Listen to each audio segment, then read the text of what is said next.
I've worked with hundreds of real estate investors. Some of them were really good at it. Some of them were really bad at it. But I've identified 3 things that have really been the crux of the problem for most of the ones who've been bad at it. Of course, I'm bringing you mistakes I see real estate investors make. I'm Jen Rollins, and I'm an real estate investment educator and advocate and broker and owner at One Focus Property Management. The first mistake I see people make, they do not know the market that they're going into, and they don't choose to work with people who know it. I can't tell you how many times I get calls from out-of-town investors about our market here in North Central Pennsylvania, and I get it. We've got a pretty sexy market from an investment standpoint, but that means that person's from outside the area. They don't have access to skilled professionals or knowledge about how the area works, and then they'll use an out-of-town real estate agent to help them negotiate that deal.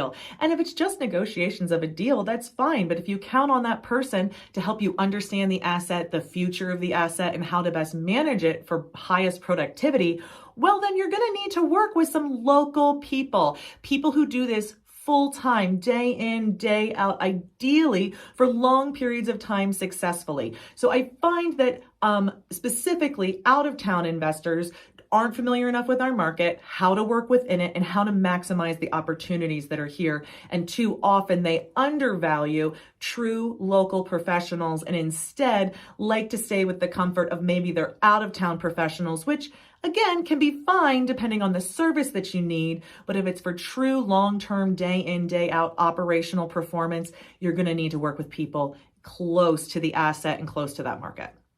The second most common mistake I see real estate investors make, particularly the ones with less experience, is that they're very aggressive in their numbers. They're obsessed with talking about numbers. It is where they feel most confident because perhaps a spreadsheet or a formula is something that they can do and use, and they're very reliant on it. And they often think that by massaging those numbers, they will make an additional profit. And what they actually do by simply just messing with the numbers and not having the plan behind it, they're getting overly optimistic. And unfortunately, when they make the numbers too aggressive, this can leave them too little room to move. I'm actually working with a client right now.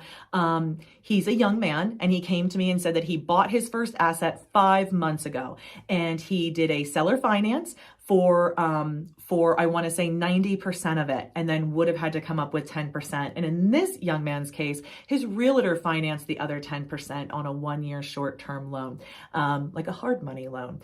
And this investor immediately on this 3-unit building experienced a vacancy. So as soon as he closed on that property, one of the units vacated, thereby cutting out what he viewed as his free cash flow that he would pay that loan back with.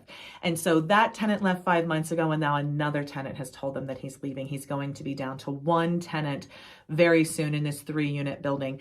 And he is now very strongly considering selling because his numbers were too aggressive, didn't account for risk, and there was no room to move or negotiate. And he doesn't have the personal capital to save this asset. So unfortunately, he's going to probably end up paying a lot of transaction costs to have owned this asset for likely less than a year. The third top mistake I see real estate investors make is having a plan, but not knowing how to execute on it. So again, this usually falls into the naive, inexperienced, or if you're getting into a new kind of property, I'll find investors sometimes do have a plan. They'll look at an asset and have a plan for maybe increasing rents, maybe making capital improvements, maybe addressing some areas of risk that have been costing money operationally. And that's great, but then they're not able to execute on it. So when they go to maybe terminate a lease to execute on their plan, they find themselves unwilling or unable to do it. Same thing with rent increases or addressing lease compliance, making sure that properties are being maintained and rules are being followed. Those are things that often I find do-it-yourself landlords and investors are struggling with execution on. They understand the plan, but they don't necessarily understand how to actually get it to fruition. Now, guys, the great news is One Focus Property Management does exist. So if this is something you've ever experienced in your investment journey, maybe you were overly aggressive with your numbers, maybe you had a plan but couldn't execute, or maybe you're in need of good, solid local representation to maximize the value and operations of your asset, well, then you should be talking to One Focus Property Management. We would love the opportunity to evaluate your property, help show you where value could be added, and maybe become your partner in the operation of that asset. Thanks so much for making it to the end of the video. I hope you'll follow for more.